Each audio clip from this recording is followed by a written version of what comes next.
Baik, dimulai ya Bro, Bapak Ibu. Ya, mangga. Baik, Bismillahirrahmanirrahim. Assalamualaikum warahmatullahi wabarakatuh. Waalaikumsalam warahmatullahi wabarakatuh.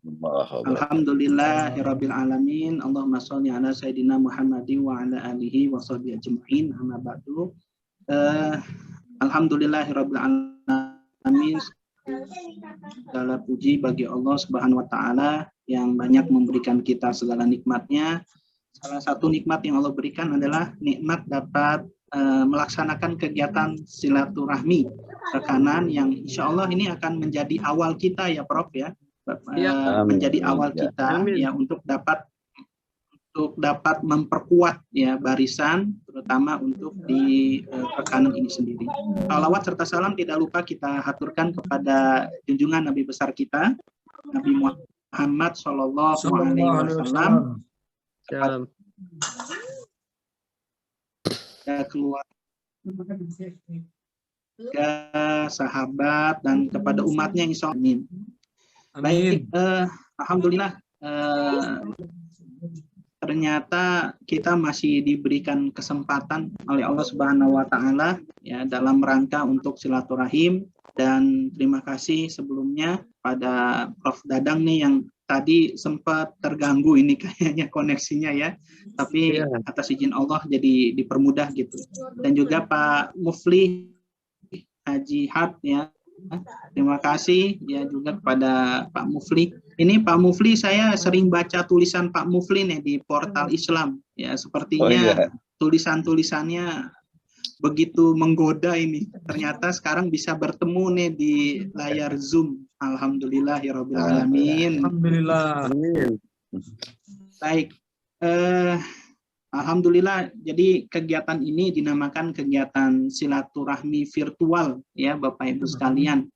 Jadi ini dilakukan untuk dapat mempererat ya di antara anggota, terutama nanti kita mungkin bisa saling mengenal kali ya Bapak Ibu sekalian gitu di dalam kegiatan ini.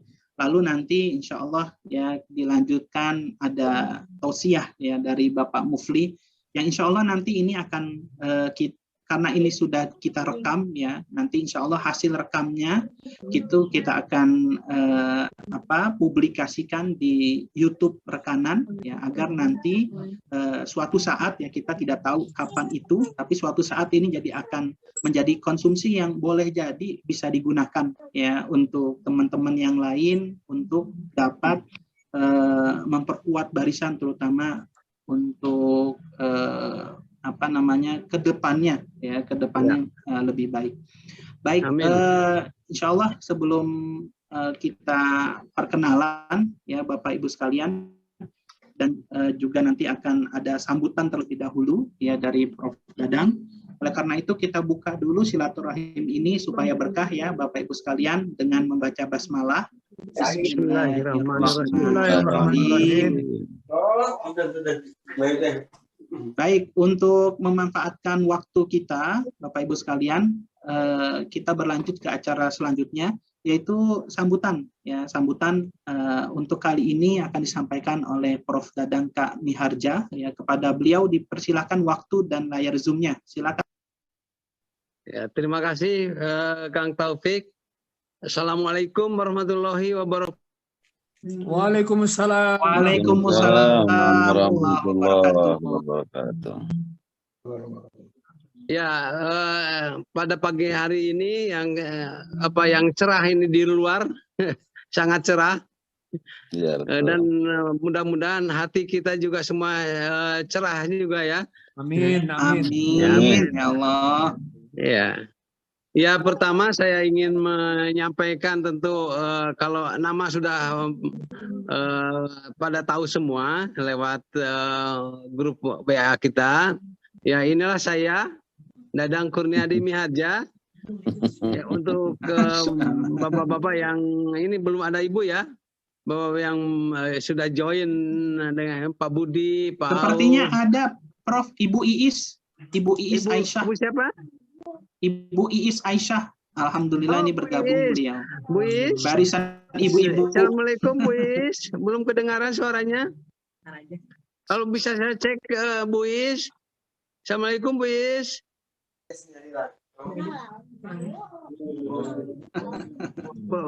belum ini ya, belum nyaut dengan audionya. Sepertinya sedang di mute, Prof. Sedang ini ya. Oh, baiklah kalau gitu. Ya, ya pertama saya mengucapkan selamat merayakan Hari Raya Idul Fitri yang beberapa hari yang lalu kita sudah rayakan dan sampai sekarang kita masih merayakannya. Mohon maaf lahir batin, terutama pada komunikasi saya lewat grup WA ini. Ya, mungkin ada salah dan hilaf yang saya sampaikan di dalam komunikasi saya selama ini. Jadi mohon maaf sekali lagi, mohon maaf lahir batin. Tentu apa namanya untuk kita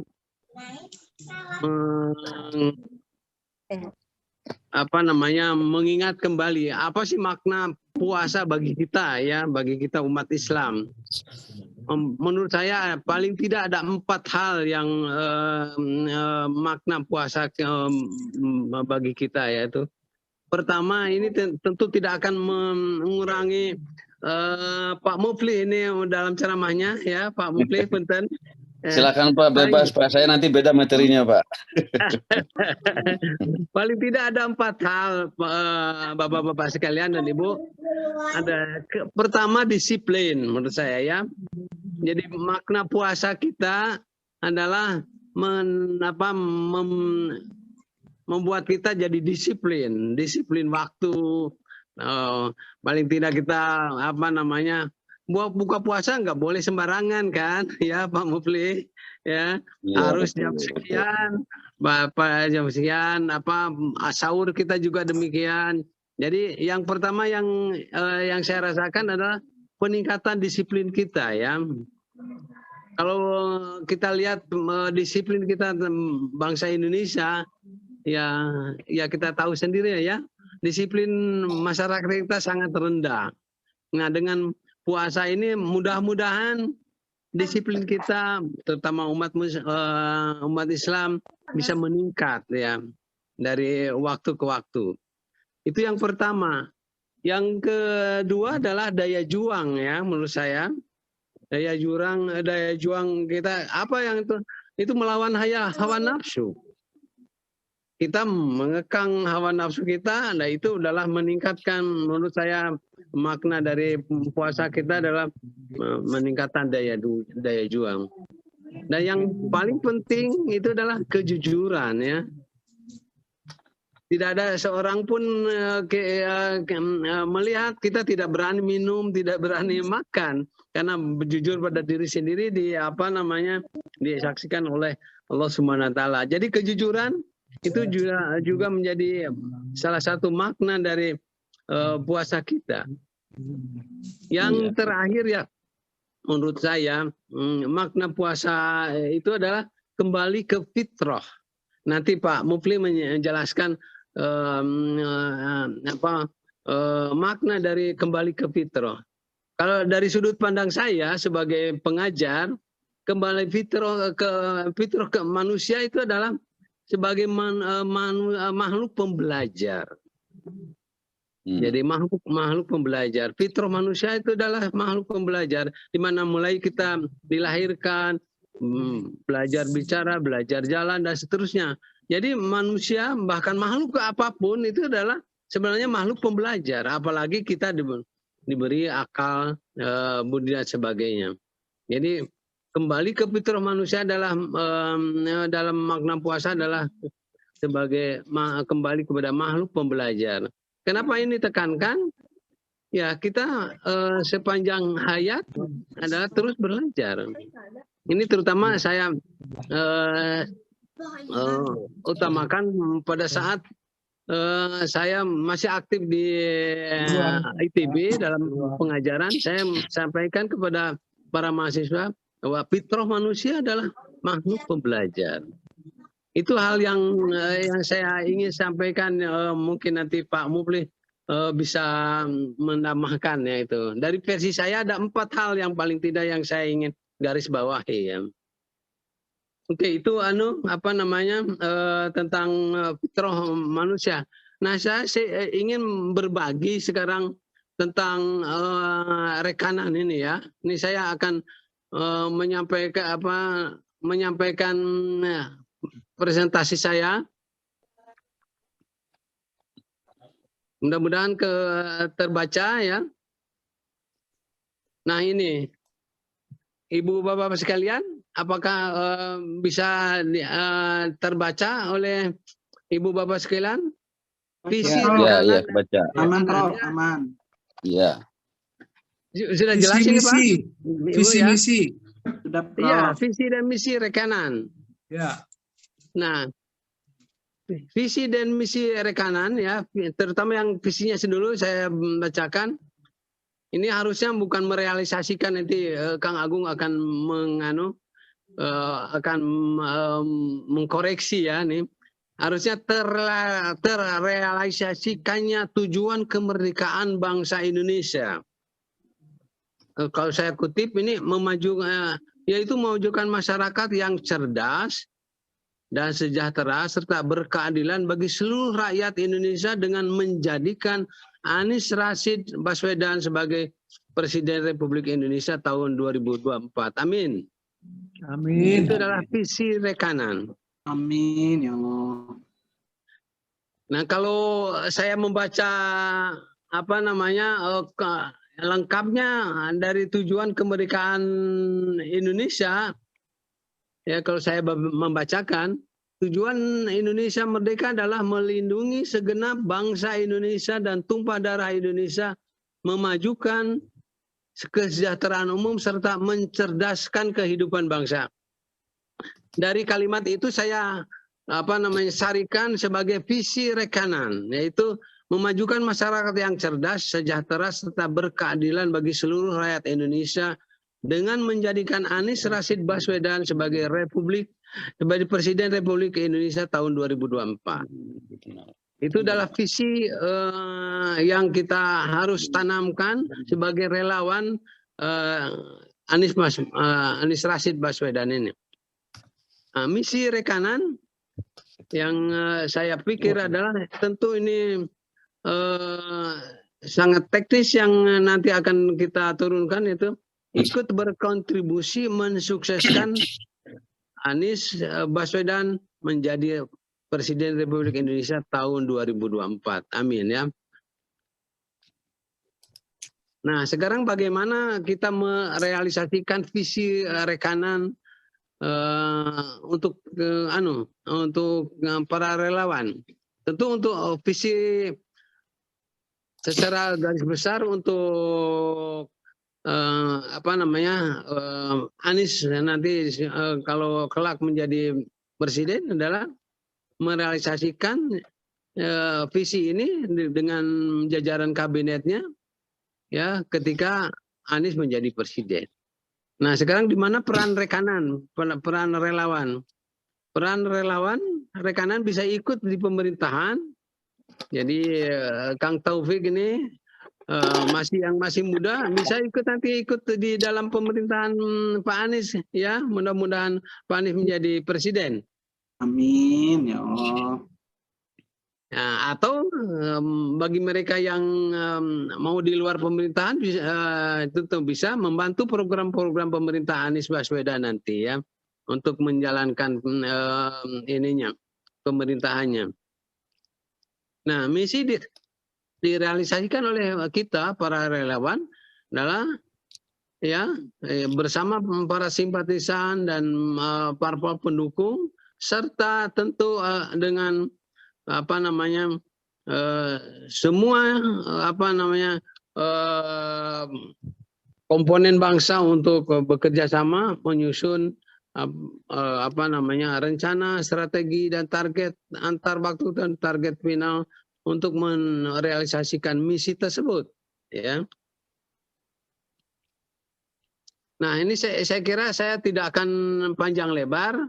Jadi sekian saja ya, Ibu dan Bapak sekalian, bagaimana visi dan misi rekanan yang kita emban yang kita cita-citakan untuk menjadikan Pak Anies menjadi presiden, dan diharapkan bisa mewujudkan tadi apa namanya kesejahteraan yang kalau saya balik lagi ya ini ya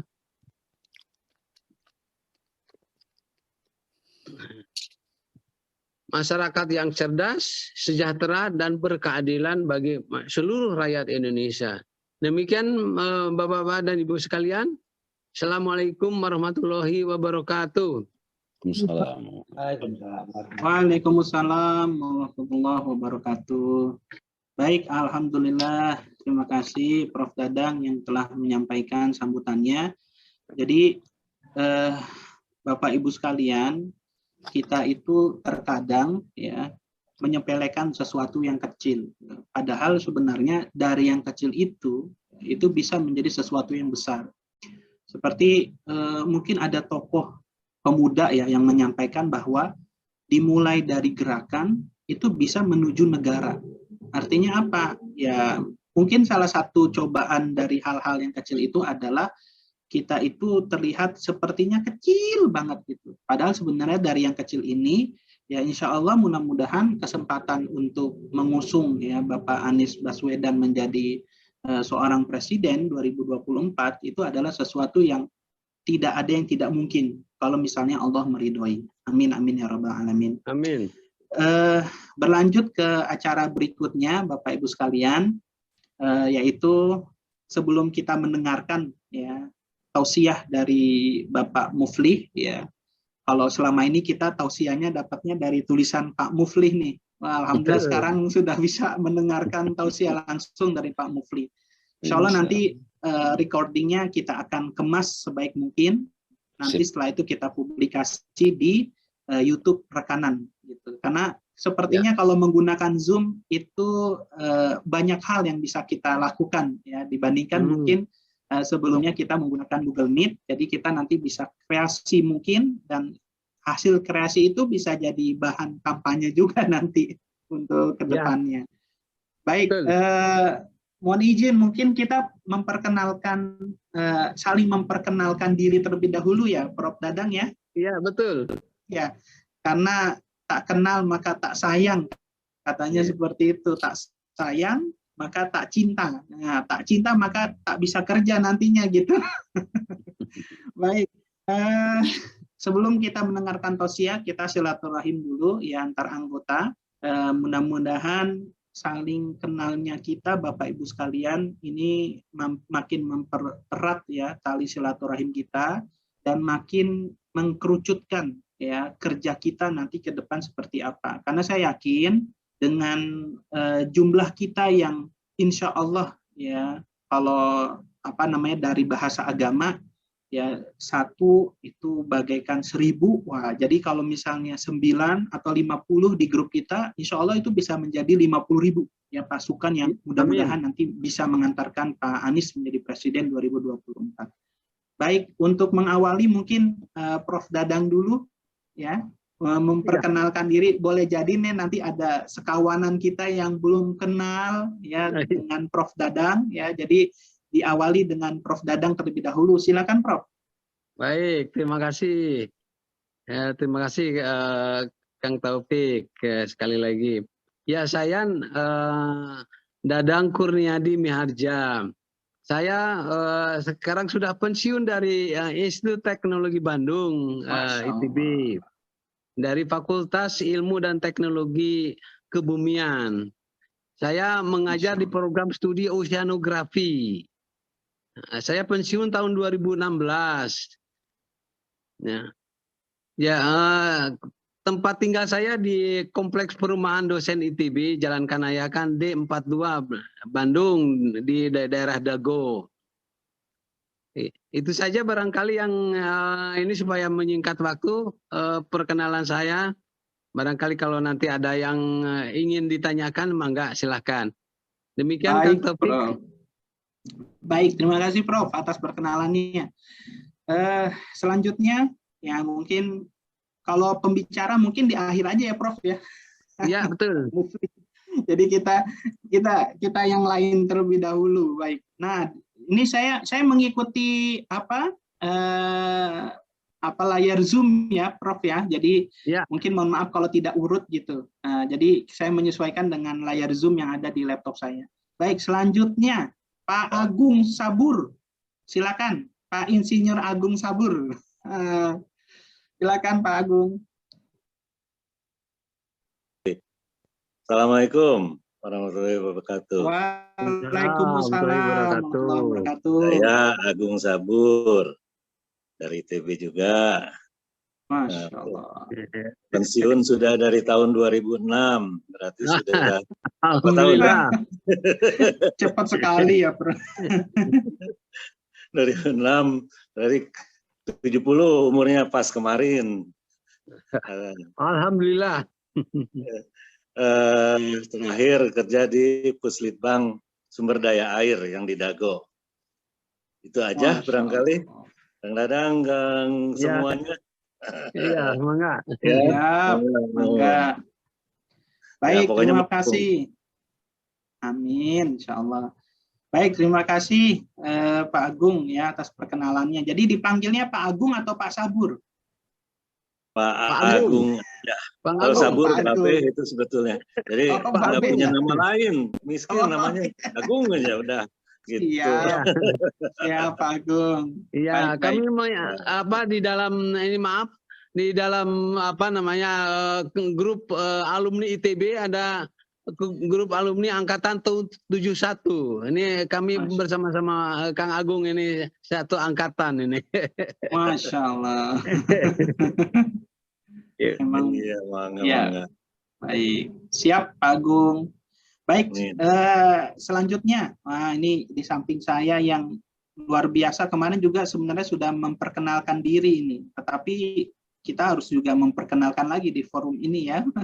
Silakan Pak Engkos, luar biasa dengan santainya Pak Engkos ini.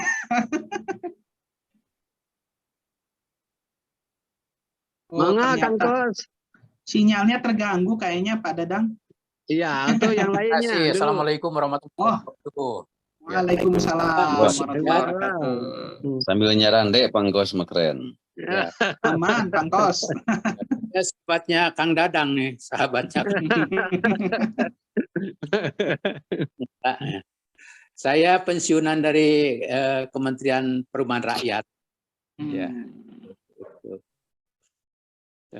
Sekarang sudah pensiun dari 2009. Sekarang di rumah saja. Terima kasih. Masya Allah. Posisi di Bandung, Pak Engkos? Di Ujung Berung. Di Ujung Berung. Masya Ya. Allah. Alhamdulillah. Baik. Dipanggilnya Pak Engkos saja? Ya, Kos saja. Oke, baik. Baik. Makasih Pak Engkos atas perkenalannya. Ya. Baik.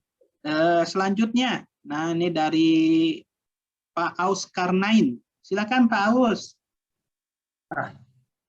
Assalamualaikum. Waalaikumsalam warahmatullahi wabarakatuh. Saya Aus Karnain, panggilan sehari-harinya di rumah di kantor Aus. Aus. Sumatera Barat.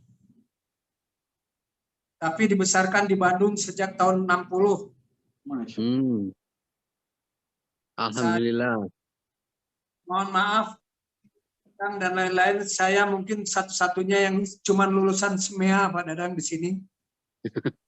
Masya Allah. Alhamdulillah. Alhamdulillah. Jadi pimpinan di bank BUMN.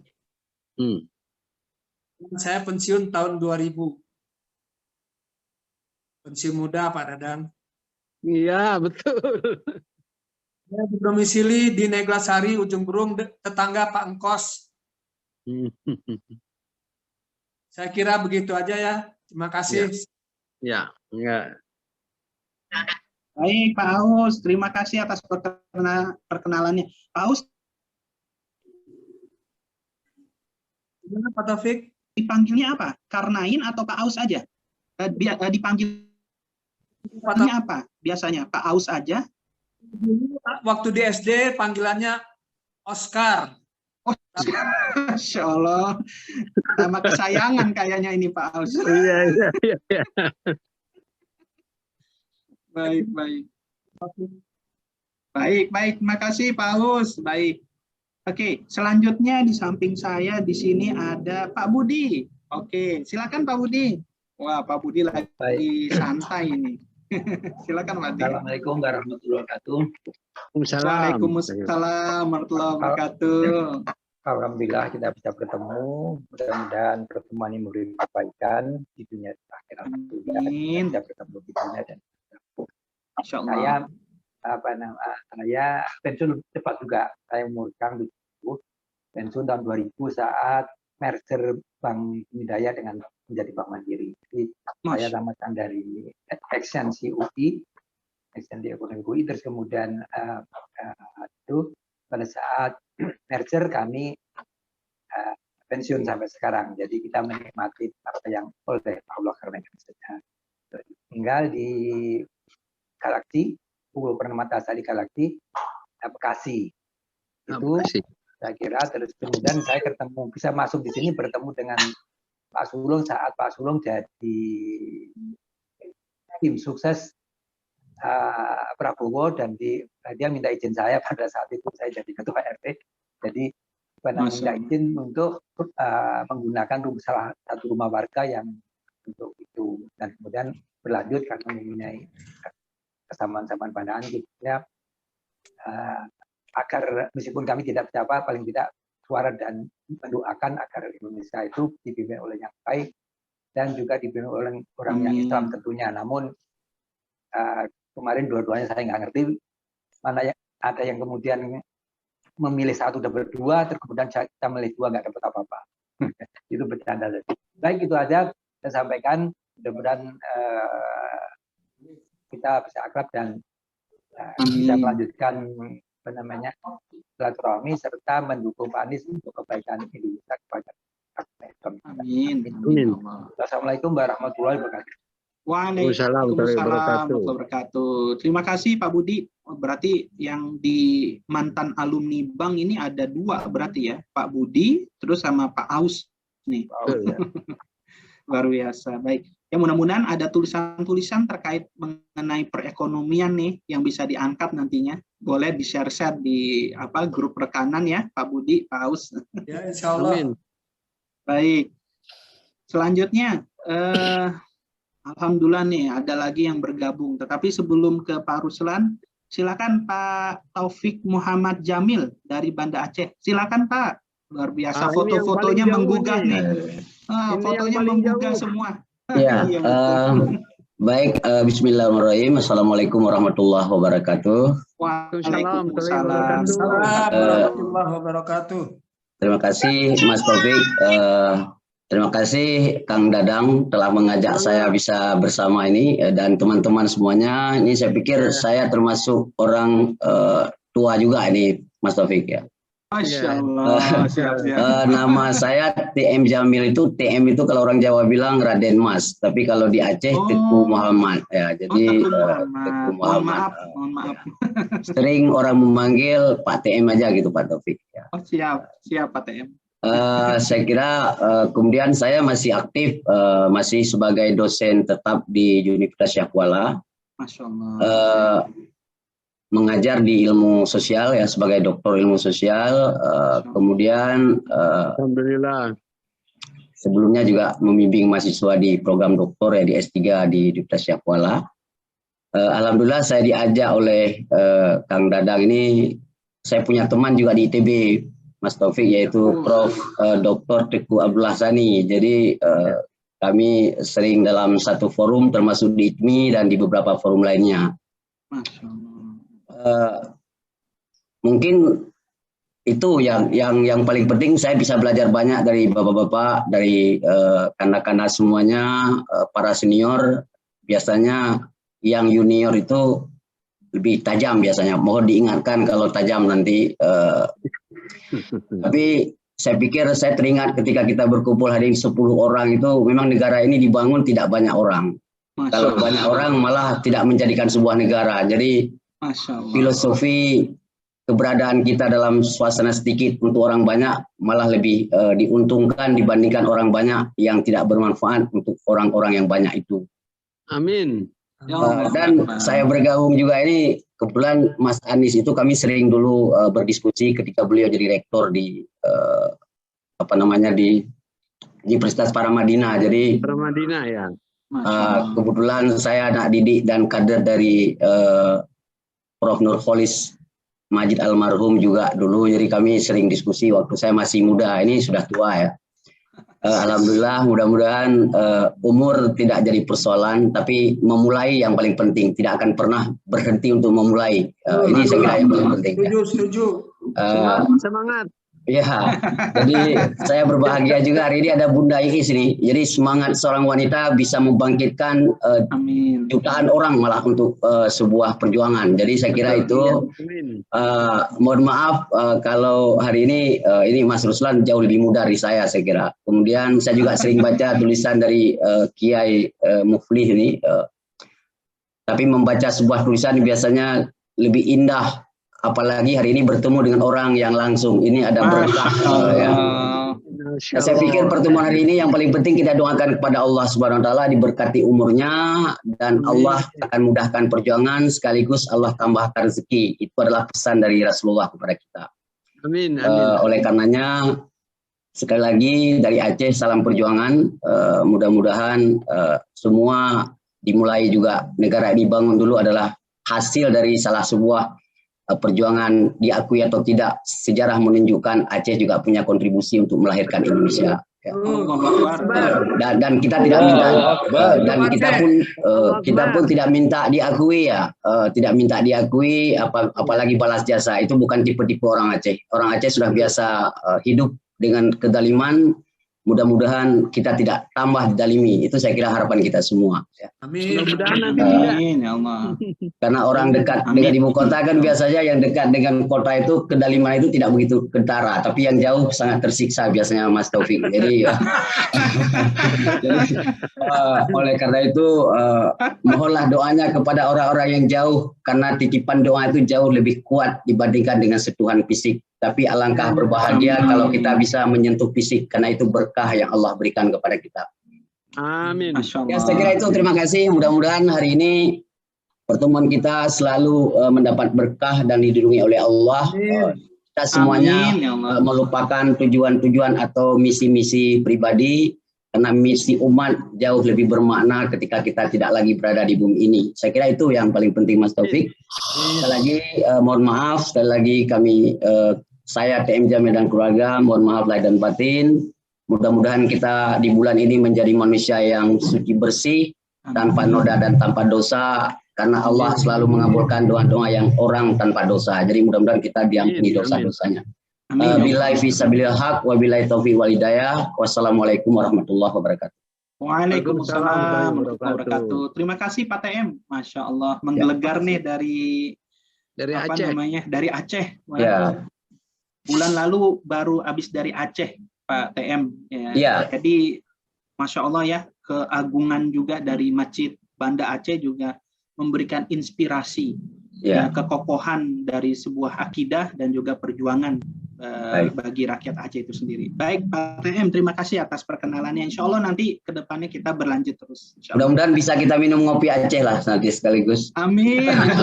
Amin. Minum kopi di Banda Aceh. Iya. Amin. Ya. Nanti merayakan kemenangan Pak Anies Baswedan di Banda Aceh aja, Prof. Dadang. Iya. Amin. Ya. Setuju. Ya. Dari Aceh untuk Indonesia. Amin. Insyaallah. Baik. Selanjutnya dari kaum ibu lah. Tadi bapak-bapak terus kayaknya Prof. Dadang ya. Jadi kita sekarang ke kaum ibu. Silakan Bu Iis Aisyah ya untuk perkenalannya. Silakan Bu. Waktu dan layar Zoom dipersilakan.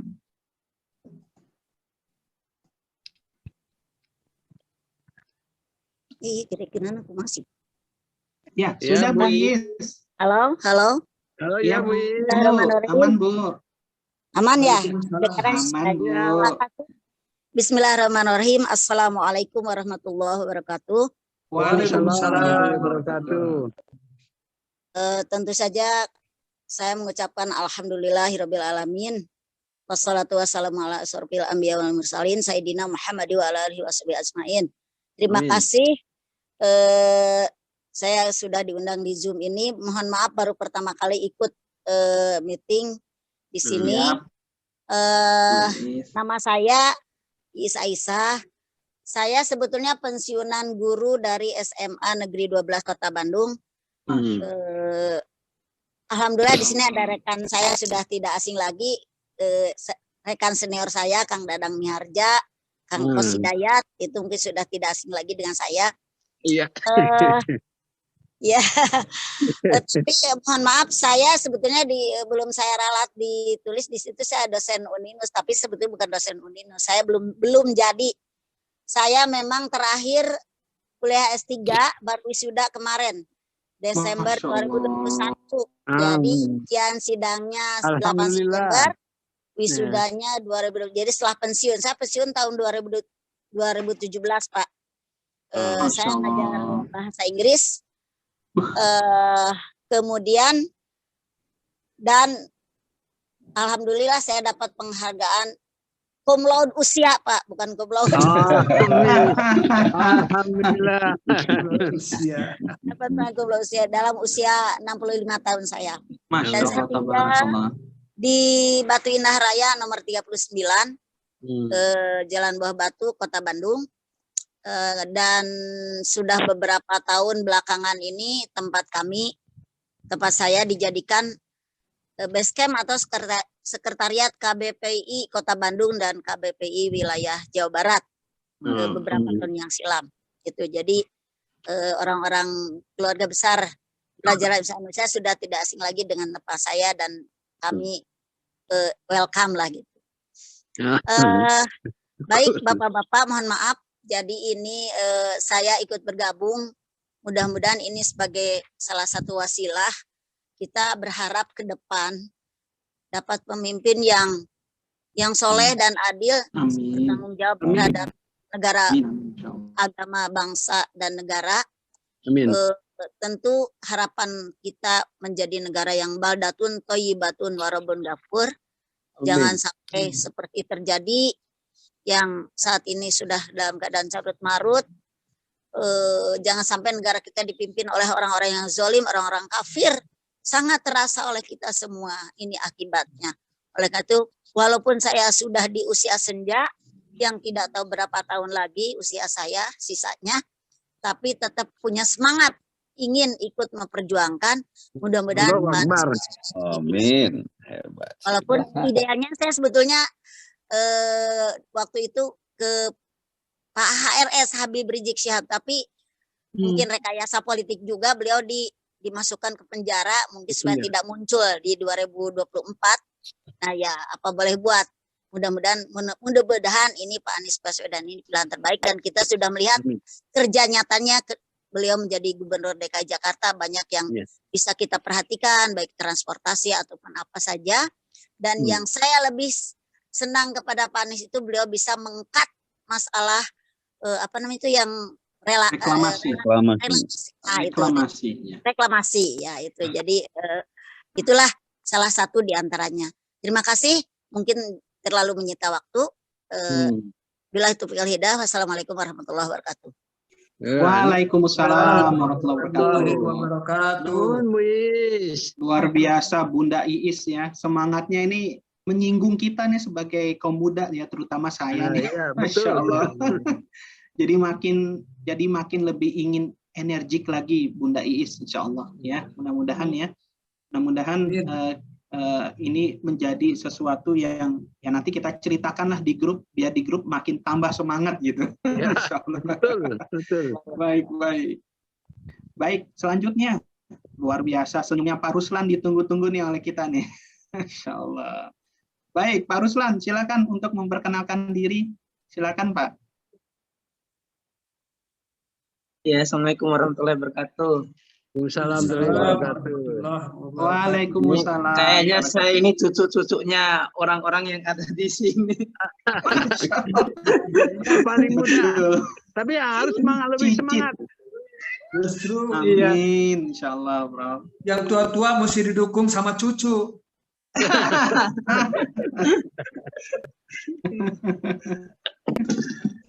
Iya, perkenalkan saya Ruslan, saya di Balikpapan. Alhamdulillah pernah jumpa langsung dengan Pak Muflih di Balikpapan waktu datang ngopi di kafe dulu itu. Ngopi di kafe, ada cucunya beliau itu yang nikah dulu itu. Jadi kita ngajak ngaji di kafe gitu. Alhamdulillah. Jadi ini tidak ada testimoni, cuma saya nyampaikan bahwa luar biasa energi dari orang-orang pendahulu ini yang sudah tua dalam ukuran umur, tetapi dalam bentuk semangat masih sangat-sangat muda gitu. Alhamdulillah masih bisa merasakan energi yang luar biasa dari bapak-bapak dan ibu-ibu sekalian yang semuanya berharap bahwa kehidupan kita adalah kehidupan yang Islam dan tidak ada lagi penghinaan sana sini baik dari orang-orang yang membenci Islam. Karena memang selama ini kita mayoritas rasa minoritas. Alhamdulillah semangat Bapak Ibu sekalian, mudah-mudahan ini menjadi menjadi stimulus untuk kami generasi muda ini untuk melanjutkan perjuangan. Amin. Mungkin itu saja. Jadi saya tidak bisa berpanjang lebar. Saya hanya ingin mendengarkan petuah, nasihat, semangat dari Bapak-bapak Ibu sekalian. Terima kasih kesempatannya. Assalamualaikum warahmatullahi wabarakatuh. Waalaikumsalam warahmatullahi wabarakatuh. Terima kasih Pak Ruslan. Alhamdulillah ya. Ternyata ada juga dari Balikpapan nih. Subhanallah. Mudah-mudahan terus mengajak ya teman-teman kita yang memang memiliki sepemahaman ya agar nanti ke depannya 2024 itu lebih baik. Baik, sebelum ke Pak Muflih nih, saya sepertinya belum perkenalkan diri ini, Prof. Dadang. Waduh, bilang tak kenal maka tak sayang, saya sendiri nggak memperkenalkan diri, mohon izin. Baik, mohon izin.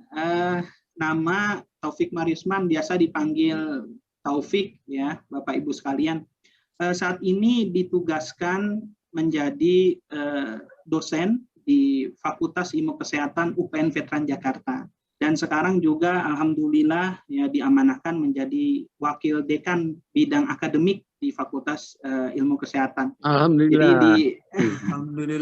Jadi membawahi 8 prodi, terus 9 unit, dan juga cukup banyak mahasiswa yang nanti bisa diajak untuk 2024 gitu maksudnya. Alhamdulillah. Allahu Akbar. Baik, terus aktivitas hari-hari di Depok ya, alhamdulillah. Terus juga di organisasi profesi kesehatan, terutama di Persagi, Persatuan Ahli Gizi Indonesia, diamanahkan sebagai Ketua Bidang Organisasi dan Kaderisasi DPP Persatuan Ahli Gizi Indonesia. Insya Allah di teman-teman tenaga kesehatan kemarin sih banyak cerita ya, terutama nih ini bahasanya bahasa pengupahan ya. Ternyata DKI itu cukup baik ya, cukup baik dalam pengupahan untuk tenaga kesehatan. Jadi mudah-mudahan cerita kebaikan yang memang dilakukan oleh Pak Anies Baswedan itu nanti bisa berlanjut gitu ke daerah-daerah lainnya yang kita tawarkan, bahwa memang konsep beliau itu bukan konsep mengenai daerah aja gitu. Sebenarnya yang beliau sampaikan itu konsep, ya artinya beliau itu konsepnya itu konsep negara gitu. Jadi udah cocok banget ya kalau misalnya 2024 beliau akan jadi Presiden Republik Indonesia. Amin amin ya rabbal alamin. Amin. Baik, mungkin itu perkenalannya. Nah, kalau untuk Kiai Muflih ini sepertinya tidak perlulah untuk memperkenalkan diri. Langsung aja tausiah sekaligus memperkenalkan diri gitu maksudnya. Baik, kita berlanjut ke acara berikutnya. Ya, insya Allah kita akan dengarkan tausiah yang akan disampaikan oleh Pak Muflih ya terkait tentang makna Idul Fitri ya ataupun keberlanjutan dari nuansa Ramadan ke depannya. Mudah-mudahan bisa kita dengarkan dengan seksama dan jadikan energi awal kita ya untuk memperkuat silaturahim dan memperkuat basis kerja-kerja nanti kita ke depannya. Untuk Amin. itu selanjutnya dipersilakan untuk Kiai Muflih ya, waktu dan layar Zoom dipersilakan. Ya, mangga hatur nuhun. Bismillahirrahmanirrahim. Assalamualaikum warahmatullahi wabarakatuh. Waalaikumsalam warahmatullahi wabarakatuh. Alhamdulillahilladzi nahmaduhu wa nasta'inuhu wa nastaghfiruh wa na'udzu billahi min shururi anfusina wa min sayyiati a'malina. May yahdihillahu fala mudilla lahu wa man yudlil fala hadiyalah. Asyhadu an la ilaha illallah wa asyhadu anna Muhammadan abduhu wa rasuluhu la nabiyya ba'da. Terima kasih, alhamdulillah saya diundang oleh tim ini, tim relawan, terutama melalui sosok tokoh ya yang karismatik Pak Dadang Kurniadi Miharja, sekaligus juga salam perkenalan buat semuanya. Saya dimasukkan ke grup oleh Kang Sulung yang sekarang juga sering mengadakan Zoom. Dari status saya ingin diperdalam, katanya menarik, ya kita sudah 2 kali dan alhamdulillah mudah-mudahan bermanfaat. Sekarang juga ya bisa mengisi ini dalam rangka silaturahmi lah. Terima kasih, mudah-mudahan kita semuanya pada sehat. Mudah-mudahan doa ini sangat penting karena ternyata di sini mayoritas pensiunan ya, sing sarehat sadayana. dalam semangat yang luar biasa ya, apalagi Bu Iis Aisyah itu. Jadi saya sama dengan Ruslan tadi, kawan saya di Balikpapan, ini sebetulnya lebih ke anak kalau saya. Kalau Ruslan Incu lah, saya mah anak bapak-bapak di sini gitulah.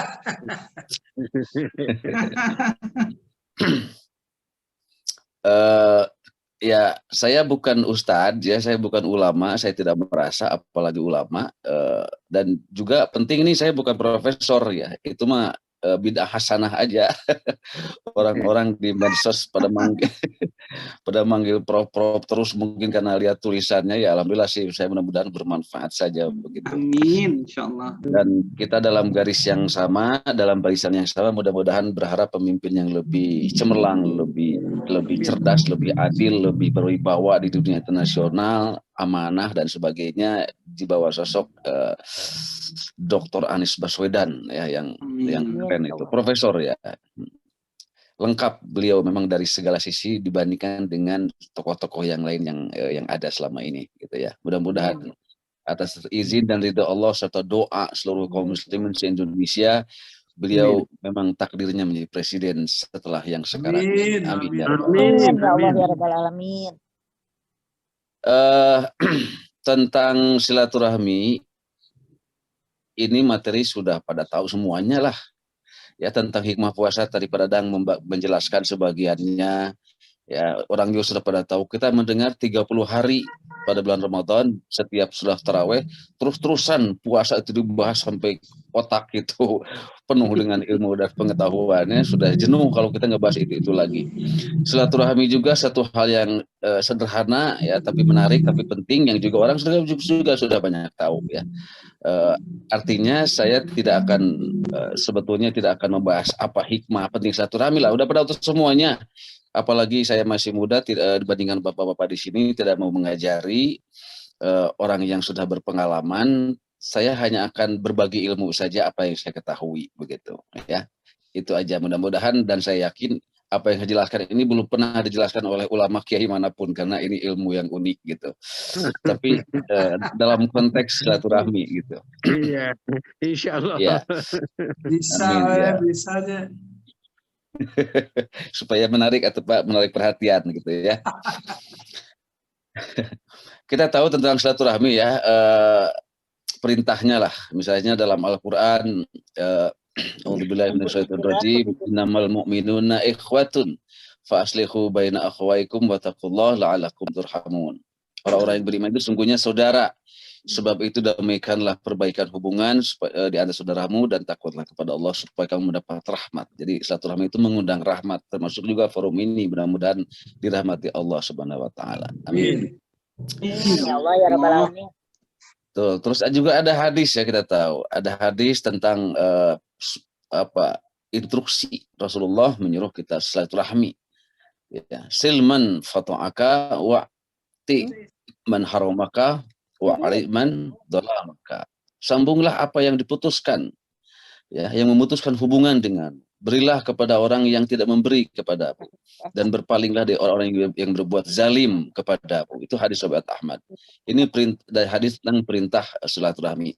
Jadi dari kata yang terakhir, berpalinglah dari apa yang dari orang yang berbuat zalim kepadamu. Bila kita memilih pemimpin yang terbaik untuk Indonesia dan umat Islam yang lebih baik ke depan, kita sebetulnya sedang melaksanakan silaturahmi gitu.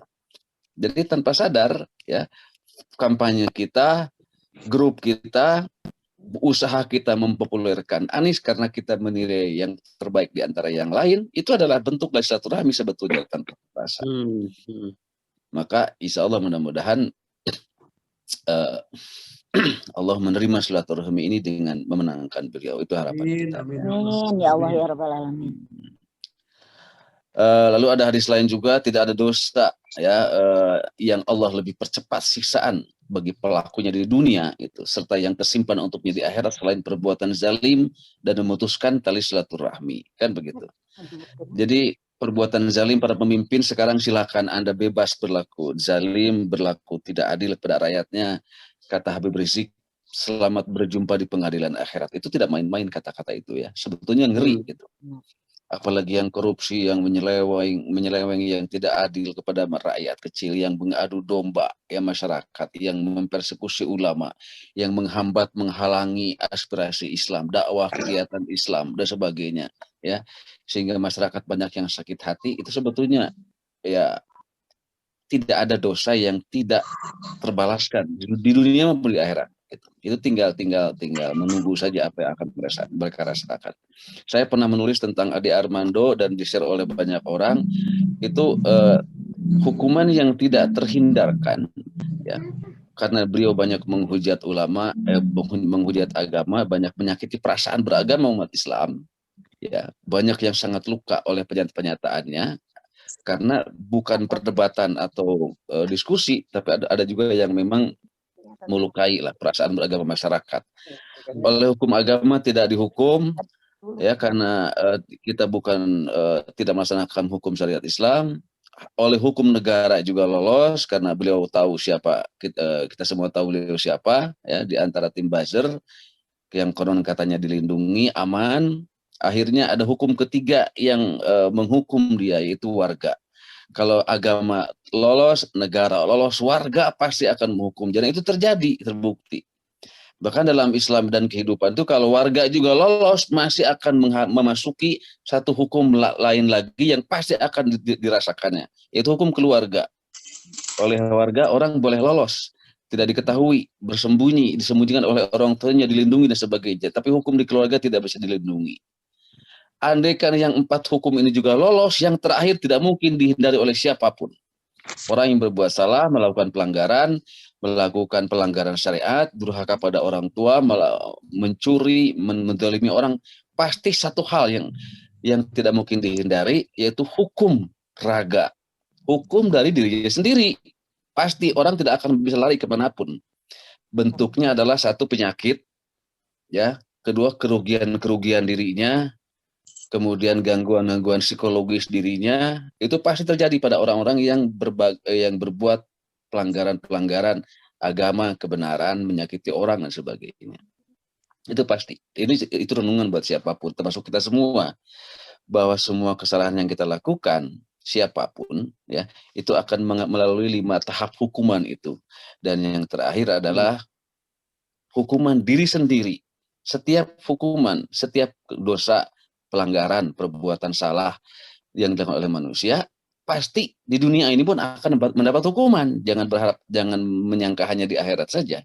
Di dunia pun pasti, cuma ada yang terasa, ada yang tidak, ada yang disadari, ada yang tidak, ada yang ditolak oleh dirinya, padahal itu sedang menimpa dirinya. Itu kepastian hukum kehidupan. Kita juga sama semua.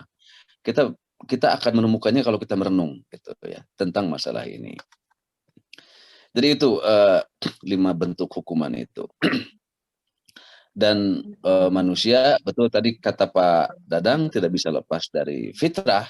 Jadi tujuan silaturahmi saling memaafkan ini adalah kita manusia kembali ke fitrahnya sebagai manusia, sebagai hamba Allah.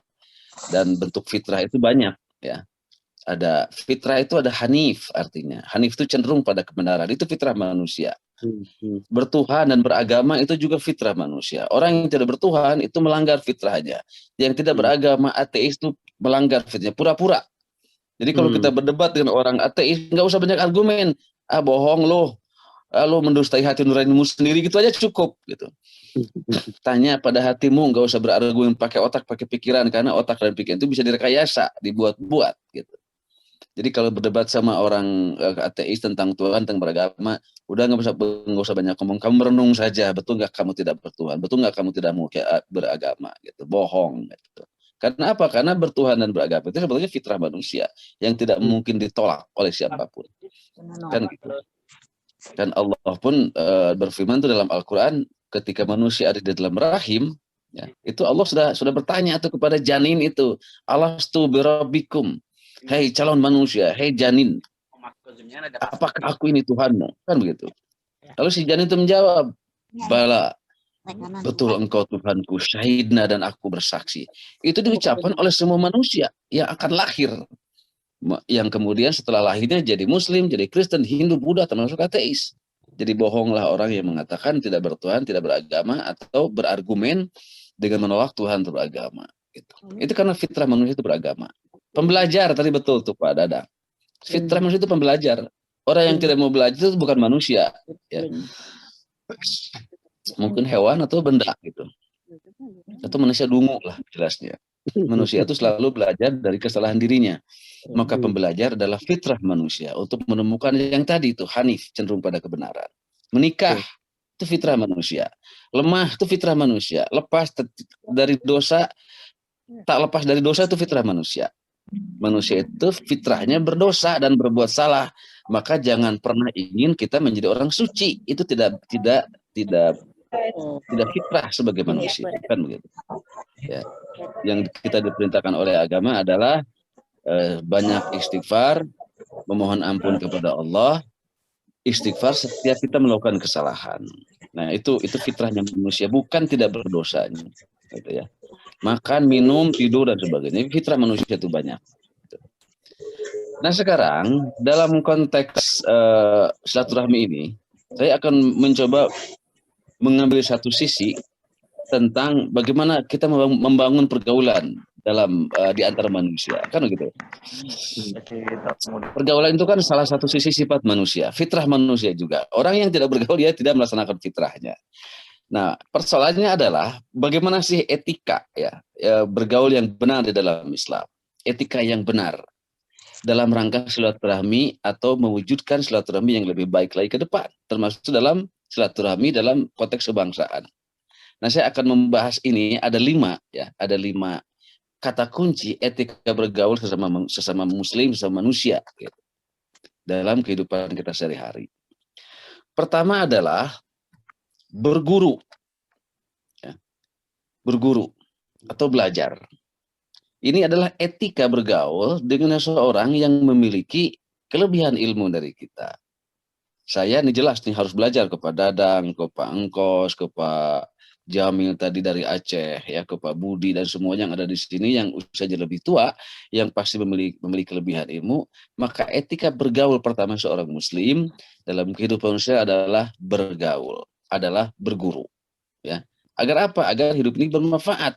Kita harus mau belajar pada orang-orang yang memiliki kelebihan ilmu kepada kita dengan bertanya, konsultasi, belajar dan sebagainya. Gitu. Nah, itu etika pertama yang harus kita lakukan. Tidak ada orang di dunia yang tidak punya guru. Rasulullah punya guru siapa? Jibril. Para sahabat yang 4 punya guru siapa? Rasulullah. Para sahabat yang lain punya guru, yaitu para 4 khalifah itu. Ya. Masyarakat punya guru, ya sahabat Rasulullah itu. Tabi'in punya guru, para sahabat Nabi. Tabi'in punya guru, ya tabi'in itu. Terus sampai akhir zaman kita semua berguru kepada ulama. Mahasiswa berguru pada dosen, murid berguru pada gurunya, anak-anak berguru pada orang tua. Tidak ada manusia yang tidak punya guru. Berguru juga adalah sebetulnya fitrah manusia. Orang yang mengatakan saya tidak punya guru, saya tidak perlu guru, itu orang sombong, ya, orang sombong yang bisa cepat celaka, gitu. Karena tidak ada ilmu, kemampuan apapun yang kita dapatkan sendiri, semuanya dari proses berguru dalam alam kehidupan. Itu pertama, ya. Jadi bergaul kepada orang yang lebih tua, apalagi ilmunya, kelebihannya ada, etikanya adalah kita harus berguru kepada siapapun. Nah, yang kedua adalah etika itu adalah berseteru. Pertama berguru, kedua berseteru. Berseteru itu adalah etika bergaul dengan kelompok orang yang akhlaknya buruk, yang menunjukkan ketidaksukaan kepada kita. Jadi bila dia mengajak kita, memaksa untuk melakukan keburukan, lalu kita mengajak kita supaya ikut, ya, kemudian memaksa apalagi, ya kita jangan mau, gitu. Kita berseteru untuk mempertahankan kebenaran dan kebaikan. Nah, dalam konteks kebangsaan, kita berseteru dengan para pemilih calon presiden yang lain yang tidak bermutu, yang tidak amanat, yang tidak membawa misi Islam, yang tidak menunjukkan akhlak yang baik dan sebagainya. Wajib berseteru, gitu. Jadi perbedaan calon pemimpin bangsa, presiden, wajib berbeda karena setiap orang punya acuan norma masing-masing, gitu. Nah, jadi untuk katakan nanti pasti ada banyak pendukung yang bukan Anies Baswedan, nah kita harus berseteru dengan mereka, bersaing, ya, bersaing, berkonflik yang sehat, ya, dan sebagainya. Kalau mereka curang, jangan dilayani, tapi kalau menyakiti dan menzalimi harus dilawan. Nah, etikanya begitu. Jadi grup rekanan dan seruan kita kepada masyarakat untuk menyuruh misalnya Anies Baswedan sebagai calon presiden yang terbaik dilihat dari berbagai sisi, dan itu sebagai ijtihad kita, maksimal upaya kita melihat secara objektif, maka setelah kita mengetahuinya wajib kita mendukungnya. Kita berseteru dengan kelompok-kelompok lain yang akan mengisi, ya, negara ini, bangsa ini dengan pemimpin yang di mata kita mungkin lebih buruk, lebih rendah kualitasnya, ya, tidak memperhatikan aspirasi mayoritas, apalagi Islamfobia. Wah, itu wajib dilawan kalau begitu, kan begitu. Ini berseteru, itu etikanya begitu. Jadi bergaul dengan orang yang sahabat teman kita yang katakanlah bukan pendukung calon yang terbaik, ya kita berseteru. Oke, kita bersaing. Oke, kita berlawanan. Gitu, tidak usah bersahabat dengan yang begitu, karena pilihannya berbeda. Yang ketiga, etika bergaul di dalam kehidupan sebagai muslim dan sebagai manusia adalah berpacu. Berpacu itu adalah di sini konteksnya bergaul dengan teman-teman yang selevel, yang sederajat dengan kita. Kita berbicara dengan dalam konteks ilmu, diskusi, saling mengisi, saling membantu kebaikan, membuktikan siapa yang terbaik. Bahasa agamanya adalah fastabiqul khairat. Itu berpacu. Jadi kalau tadi dengan musuh, dengan saingan yang ingin membuat kehidupan ini lebih buruk, ya, yang prinsipnya beda dengan kita, mereka apalagi bukan muslim, ya kita bersaing, berpacu. Selama persaingannya fair, adil, kita pun bersaing sehat. Selama mereka curang, kita lawan. Selama mereka zalim, kita perang, gitu. Ya, itu etika Islam. Konsisten, berakhlak, tapi tegas. Orang Islam itu begitu. Seperti hanya dicontohkan oleh Rasulullah dan para sahabatnya. Nah, sedangkan berpacu adalah berfastabiqul khairat. Berlomba-lomba saling berbuat kebaikan dengan teman sahabat kita, ya, dalam konteks beramal, membuat kebaikan, membuat masyarakat lebih baik lagi, memajukan kehidupan kaum muslimin, dan membuat negara bangsa ini lebih baik lagi. Lagi-lagi kita niatkan bahwa grup ini atau para pendukung Anies Baswedan sebagai calon presiden yang dinilai yang terbaik dari yang ada sekarang, dan survei-survei juga membuktikan begitu, Anies Baswedan di tingkat, ya, di rating yang tertinggi, artinya masyarakat mulai melek, ya, melek moral, melek politik, melek kesadaran, ya, bahwa sekarang membutuhkan pemimpin yang lebih baik. Maka kita niatkan bahwa mendukung, menyokong dia untuk menjadi presiden, pemimpin bangsa Indonesia dan kaum muslimin dan seluruh agama yang lain dalam konteks fastabiqul khairat. Jadi kepada mereka yang tidak mendukung kita, ya nggak ada masalah, ya sudah, kita bersaing saja, gitu. Tapi itu sahabat kita, teman kita, gitu, ya. Fastabiqul khairat itu juga konteksnya bukan musuh, ya, tapi bisa dengan anggota keluarga, teman, sahabat yang sama-sama berbuat kebaikan tapi beda cara. Nah, itu fastabiqul khairat. Jadi yang dilakukan oleh NU, Muhammadiyah, FPI, HTI harusnya itu fastabul khairat, bukan bermusuhan. Kenapa? Karena mereka sesama Muslim. Yang terjadi kan bermusuhan. Ya, itu lemahnya umat Islam di Indonesia.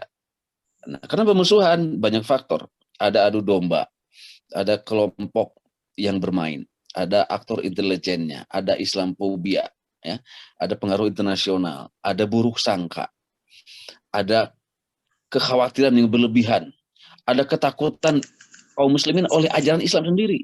Nah ini nih yang pernah kita bahas dan pernah saya tulis dan di-share banyak orang. Salah satu penyakit orang Islam itu aneh, takut oleh ajaran Islamnya sendiri, kan gitu. Ya, namanya Ahmad, namanya Taufik, namanya Hasan, tapi mendengar syariat Islam anti, kan itu unik, ya, ironis gitu. Keluarganya Muslim, apalagi pesantren, ya, mendengar khilafah seperti mendengar setan, kelabakan dan sebagainya. Mendengar syariat Islam akan ditegakkan seperti kebakaran. Loh, gimana bisa begitu? Seorang Muslim anti ajarannya sendiri, anti aspirasi politiknya sendiri. Ya, itu menurut saya penyakit kejiwaan psikologis yang harus diobati. Gitu. Kenapa? Sehatnya, normalnya, seorang Muslim ya tentu saja ibadah sehari-hari, berbuat baik, berbuat amal, ya. Kemudian juga komitmennya Muslim, pilihannya Islam, politiknya Islam, kan begitu normalnya. Bila ada yang beda, yang terbalik, nah itu ada masalah, berarti ada sesuatu. Itu berarti harus dikoreksi apa itu sebabnya. Dan kita jangan melihat manusianya, ya, tapi melihat Islamnya, misinya, tujuannya, niatnya. Selama itu baik, niatnya baik, demi kemaslahatan, demi kemajuan umat Islam, demi kemajuan bangsa dan negara, dukung. Tidak mendukung itu, ya, beda, salah niat, niatnya apalagi buruk, ya kita tadi berseteru. Kalau dengan bersahabat, sama-sama berbuat kebaikan, kita berpacu. Ya, berlomba-lomba dalam kebaikan. Nah ini penyakit umat Islam di Indonesia ini, harusnya antar sesama golongan umat, perbedaan mazhab, perbedaan fikih, perbedaan organisasi, perbedaan orientasi dakwah, harusnya itu fastabul khairat, harusnya itu berpacu, bukan berseteru. Jadi tidak ada saling serang, saling kritik, kalau kritik masih sehat lah, saling serang, saling hujat, ya, saling mempersekusi, saling membatasi, saling menyalahkan dan sebagainya. Nah, ini yang harus. Nah, kalau kita tidak mempertahankan situasi ini namanya kita tidak bersilaturahmi. Tapi kalau kita berusaha memperbaiki ini lebih baik, itu namanya silaturahmi. Karena salah satu hasil yang harus diciptakan, ya, itu adalah kebaikan, situasi yang lebih baik, perbaikan situasi sosial, politik, budaya dan sebagainya. Itu silaturahmi. Itu. Kita mendukung calon pemimpin yang terbaik dalam rangka silaturahmi kepada bangsa dan negara untuk membuat negara ini lebih baik. Ya, kita menyeru terus-terusan untuk mendamaikan, memberikan inspirasi kepada NU, Muhammadiyah, FPI, HTI, seluruh kaum muslimin agar mereka saling akur, agar mereka lebih bisa bersahabat, bisa saling fastabul khairat, bukan bermusuhan tapi bersaudara. Harus saling tegur menegur dalam metode dakwah, tujuan dakwah, bukan saling menyerang dan mempersekusi. Itu yang ketiga tuh, etika bergaul sesama Muslim dan sesama warga bangsa, ya, dalam perspektif Islam. Yang keempat, nah ini menarik juga, berperahu. Tadi berguru, yang kedua berseteru, ketiga berpacu, keempat tuh berperahu. Perahu itu apa? Perahu itu kan simbol satu kelompok, satu umat, satu penumpang itu menuju tujuan yang sama dalam sebuah perahu, kan begitu. Maka kalau kita berada dalam sebuah kelompok, sebuah kesepakatan, sebuah komunitas, tunjuklah seorang pemimpin, lalu kita berperahu, ikut taat kepada nahkodanya, begitu. Nah, tanpa sadar sebetulnya seruan kita untuk misalnya mendukung Anies Baswedan, membuat grup WA apa? Rekanan. Iya, rekanan. Iya, rekanan. Iya, itu sebetulnya tanpa sadar kita sedang berperahu, sedang melaksanakan ajaran Islam. Apa nanti kalau beliau jadi pemimpin, presiden, mudah-mudahan yang terbaik, melaksanakan amanat, bisa adil. Kalau tidak melaksanakan amanat, tidak adil, kita kritik, ya, kita tegur. Tapi sebagai pemimpin yang sudah kita pilih bersama-sama, umat Islam dan bangsa Indonesia semuanya harus berperahu, harus mengikuti bermakmum kepada dia, kepada presiden yang terpilih. Gitu. Itu namanya berperahu, wajib itu. Termasuk contoh kecil di keluarga, misalnya nih, contoh keluarga Pak Dadang misalnya ya. Misalnya anak 6, cucu 12 misalnya.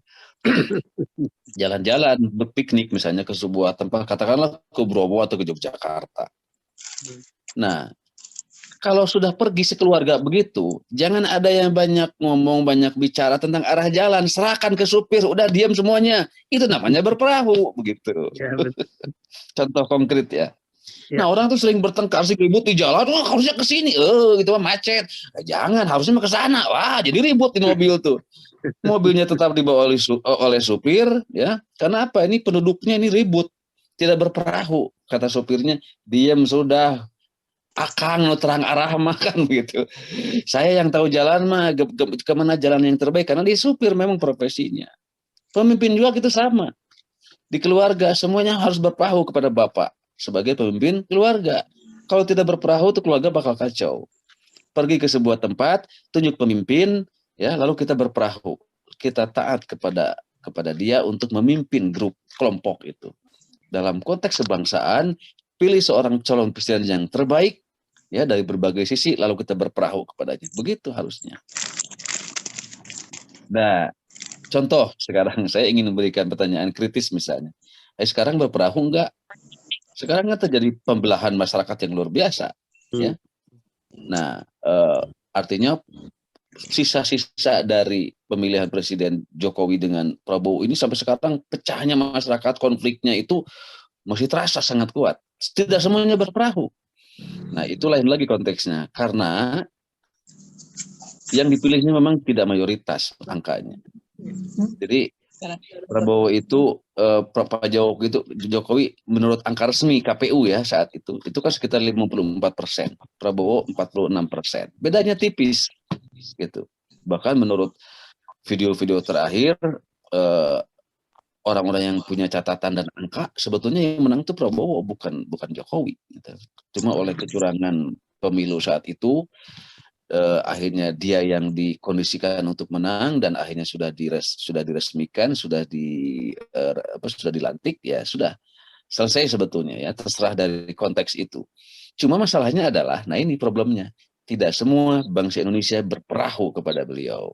Ini akibat konsekuensi. Pertama, dari kemenangan politik yang tipis, karena idealnya dalam demokrasi itu kemenangan itu di atas 70% lah. Di atas 70% itu insya Allah aman. 80% lebih aman lagi. Sehingga kemungkinan berperahu kepada pemimpin yang terpilihnya itu sangat kompak dan kuat. Kalau 50-50 seperti kasus Prabowo dan Jokowi, memang problemnya adalah keterbelahan masyarakat. Itu pasti terjadi secara sosiologis dan memang faktanya begitu. Kita dua periode ini dipanaskan oleh situasi konflik ya antar pendukung Jokowi dan Prabowo yang belum juga selesai.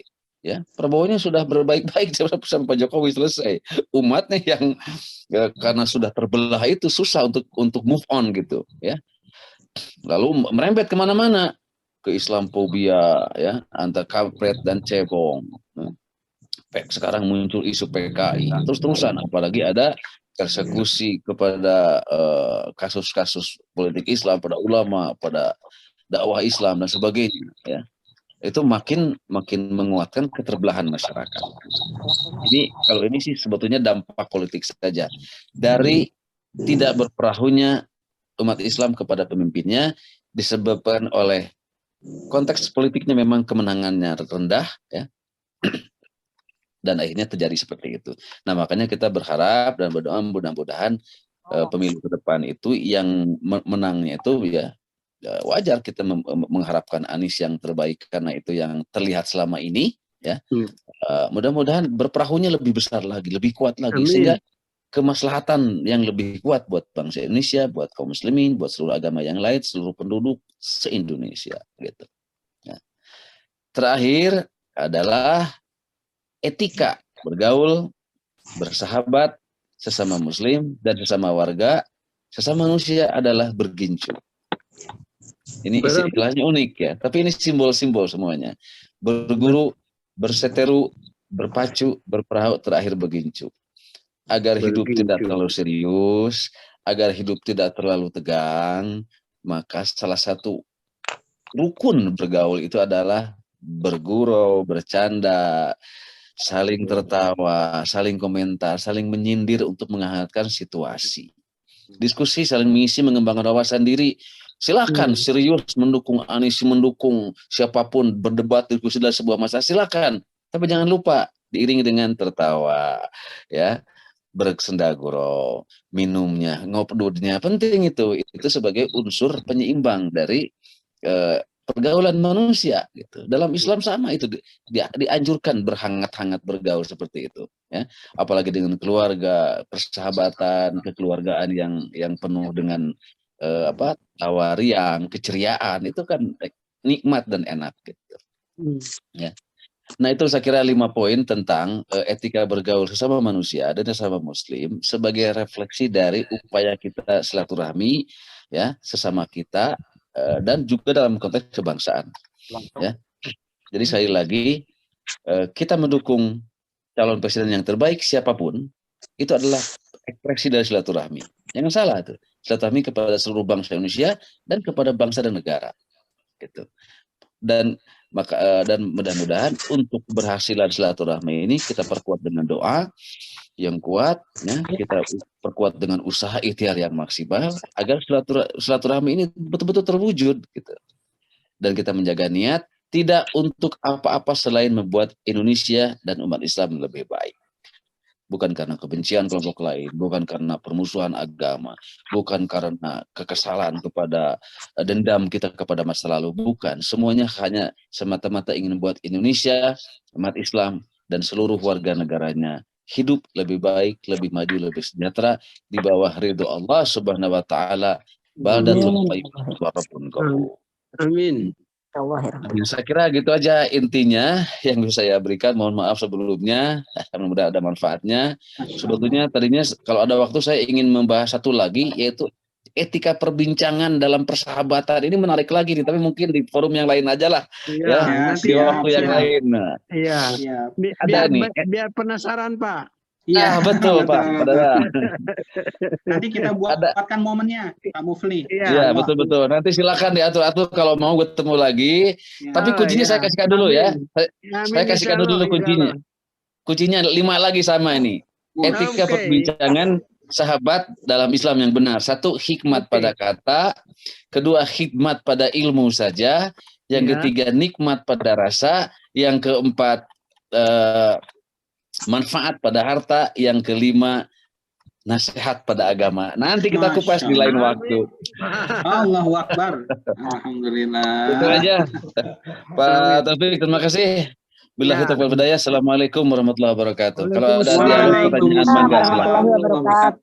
Jazakallah khairan katsir ya kepada Prof Mufli. Masya Allah. Benar Prof. Ternyata ini di beberapa tulisan banyak yang menulisnya Prof Mufli. Ya sudahlah, kita inikan aja lah, kita kukuhkan aja di rekaman ini. Profesor, nggak apa-apa. Tolong jangan mengembangkan bid'ah-bid'ah hasanah ya.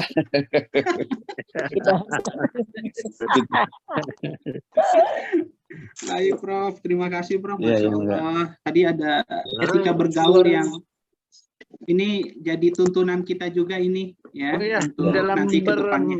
Bermedsos juga. Betul. Iya, sama termasuk. Iya, betul. Ya, tadi ada berguru, ya, berseteru, ya, berpacu, berperahu, dan bergincu. Masya Allah. Ini kalau di bukunya Mukhtar Lubis ya 1977 itu ada juga disebutkan. Jadi memang salah satu karakter manusia Indonesia, salah satu dari berapa tuh, dari sekian puluh ya karakter manusia Indonesia, ya memang 5 ini yang dominan dijelaskan oleh Mukhtar Lubis gitu dalam bukunya Karakter Manusia Indonesia. Baik, terima kasih Prof Mufli ya atas nasihatnya dan tausiahnya. Mudah-mudahan ini jadi awal kita untuk memperkuat barisan ya, terutama di grup rekanan ini insya Allah ke depannya. Amin, amin ya rabbal alamin. Amin. Amin. Baik, Prof Dadang, ini ada juga rekanan kita yang baru hadir nih. Apakah Betul. kita beri kesempatan untuk memperkenalkan diri dulu atau Iya betul. arahannya? Oh baik, siap. Perkenalan dulu. Tadi Baik. ada di samping Bu Iis ada Bu teman Ninung lain juga. nih. Nah, ini ada Bu Ninung. Ada Pak Bu Muhammad Ninung. Subandi juga. Ada Bangga, Pak Bu Dul Ninung. Hamid. Baik. Baik. Baik, selanjutnya ini kita memperkenalkan perkenalan dari masing-masing anggota lagi ya, Bapak Ibu sekalian. Ya, yang belum dikenalkan. Ya, yang belum. Silakan Bu Ninung untuk memperkenalkan diri. Silakan. Assalamualaikum warahmatullahi wabarakatuh. Waalaikumsalam warahmatullahi wabarakatuh. Silakan Bu Ninung. Gambarnya. Nunung Yati. Ya, nun Bu Ninung. Assalamualaikum. Salam. Alhamdulillah. Betul satu bang. Semangat. Bu Ninung di mana aktivitasnya Bu? Oh di Pada 2 Mahi. Sama di KBP. KBBI. Oh iya. Oh sama Bu Iis ya bersebelahan ya? Iya. CS. Oh CS, alhamdulillah ya, mudah-mudahan di sana nanti suaranya bisa lebih besar ya dengan ada Bu Iis dan Bu Ninung insya Allah. Amin, amin. Amin. Baik, terima kasih Bu Ninung. Alhamdulillah atas perkenalannya. Baik, selanjutnya Pak Dul Hamin. Wah, sepertinya Pak Dul Hamin lagi ada kegiatan ini. Silakan Pak Dul Hamin. Ya, Pak Dul Hamin, Pak Napitulu. Napitupulu. Iya, silakan Pak Dul Hamin.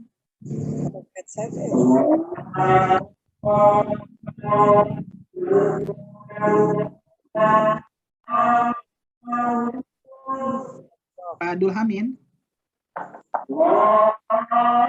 Sepertinya sedang ajan ya.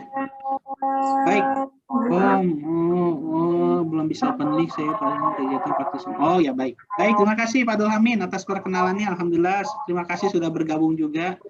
Oh lagi di rumah sakit. Baik, semoga dimudahkan urusannya juga ya Pak Abdul Hamid ya di rumah sakit. Insya Allah. Amin. Amin ya rabbal alamin. Apabila ada yang sedang sakit, semoga Allah berikan kesembuhannya. Amin. Insya Allah. Amin. Baik, selanjutnya terakhir Pak Muhammad Subandi. Silakan Pak Muhammad Subandi. Sebelum kita tutup untuk acara silaturahmi kita, silakan Pak Subandi.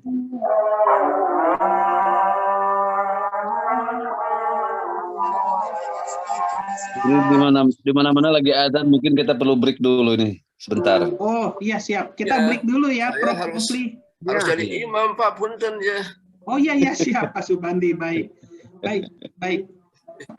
Ya kita break dulu 1 menit berarti ya Prof. Mufli ya, Prof. Dadang ya. Iya. Siap. Sebelum kita jamaah nanti di masjid masing-masing.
Mungkin sudah bisa dilanjut?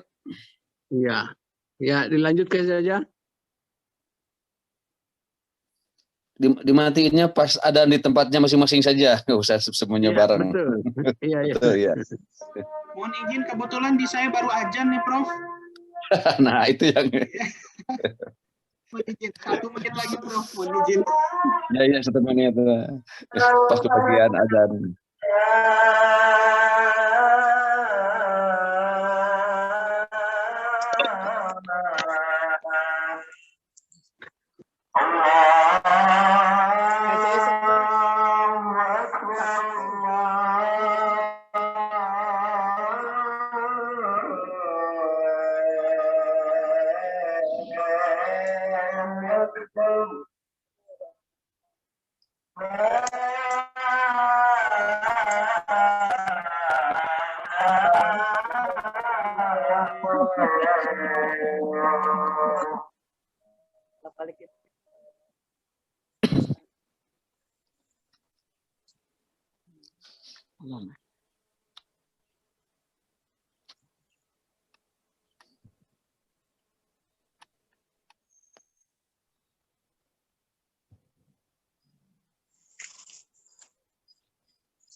Pengepotan.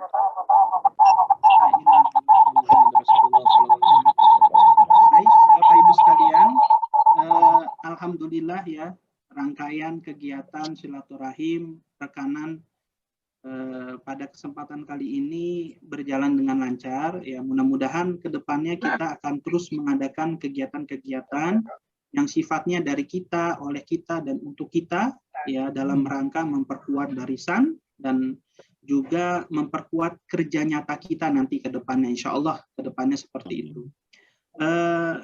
Mau tidak mau ya, kita akan memulai kerja besar ini ya Bapak Ibu sekalian. Tetapi memang perlu kesabaran ya, dengan mekanisme yang selama ini kita jalanin ya, walaupun kecil insya Allah nanti akan besar ke depannya gitu. Kadang Amin memang, ya Allah ya Rabbal Alamin. ya memang kadang kerja berjamaah seperti ini ya nggak sebesar kerja di dalam benak ataupun otak kita, tetapi inilah yang memang yang dibutuhkan gitu untuk kedepannya, daripada kita berselancar di otak terus, tapi sedikit berselancar di dunia nyata dalam hal bentuk kerja, ya lebih baik kita kerja walaupun memang itu sedikit demi sedikit, karena sesuai kaidah yang memang ditanamkan kepada kita semua, mungkin Prof. Mufli ini lebih paham gitu. Jadi qadrul jama'i khairun minal qadril fardi. Nah, jadi seperti itu. Tapi mudah-mudahan ya kerja-kerja kita walaupun kecil ini dapat membuahkan hasil yang maksimal nanti ke depannya. Baik, Prof. Dadang, Prof. Mufli, insya Allah karena berakhir pula ya kegiatan untuk silaturahmi ini maka berakhir pula kegiatan kita dalam kesempatan kali ini. Insya Allah kedepannya kita akan bungkus lagi dengan kegiatan-kegiatan yang mempersiapkan ya Bapak Anies Baswedan untuk menjadi Presiden ya Republik Indonesia tahun 2024. Amin amin ya rabbal alamin. Amin amin. Untuk menyusun program baik Prof. Dadang. Untuk memberkati daripada kegiatan kita kali ini, kita tutup dengan membaca hamdalah, Bapak Ibu sekalian. Alhamdulillahirrahmanirrahim. Dan kita mohon ampun kepada Allah ya agar kita diberkahi semua aktivitasnya. Astagfirullahalazim, astagfirullahalazim, astagfirullahalazim. Topik sebentar. Ya, Pak Mufli. Gini, biar lebih manfaat dan berkah pertemuan ini, saya usul ya. Terpisah dengan soal politik, terpisah dengan pemilu, terpisah dengan soal Pak Anies nanti terpilih atau tidak. Menurut saya ini forum perlu bertemu suatu saat di Bandung. Ngopi, ketemu langsung. Ayo Bu Iis, mangga Bu Iis. Nanti kita inventarisir dulu ya. Nanti kita inventarisir. Masya Allah. Mana yang banyak jumlahnya, mungkin itu waktu yang tepat untuk kita adakan. Kita deklarasi sekalian. Kita mengadakan pengajian lagi darat, lebih asik, lebih akrab. Pak Mufli, saya sampaikan. Halo. Halo ya. Ya, Pak Mufli, saya sampaikan, saya sudah memberi wewenang penuh ke Bu Iis untuk mengadakan tatap muka langsung. Masya Allah. Siap. Siap. Saya menunggu kabar nanti dari Pak Taufik, koordinator. Siap. Baik. Insya Allah Pak Mufli. Ya. Nanti yang kedua nanti kita wujudkan di Aceh, mantap. Masya Allah. Kalau Masya Allah, ya betul. Insya Allah ya. Amin. Dinda Jamil di Aceh, usulan di Aceh. Insya Allah, amin. Baik, insya Allah Prof Mufli, Prof Dadang, kita akan jadikan nanti insya Allah atas izin Allah Subhanahu Wa Taala. Amin. Kita tutup dengan doa penutup majelis. Subhanakallahumma wa bihamdika asyhadu an la ilaha illa anta astaghfiruka wa atubu ilaik. Baik, insyaallah semoga semua ini diberkahi oleh Allah Subhanahu wa taala. Terima kasih Prof Mufli, Bu Iis, sama-sama hatur nuhun. Pak Agung, Bu Ninun, Pak Kami kasadayana Pak Dadang, Bu Iis, Pak Taufik. Assalamualaikum warahmatullahi wabarakatuh. Assalamualaikum warahmatullahi wabarakatuh. Ya, terima kasih Prof. Amin. Terima kasih ya. Amin. Assalamualaikum. Mandiri. Assalamualaikum warahmatullahi wabarakatuh. Waalaikumsalam warahmatullahi wabarakatuh.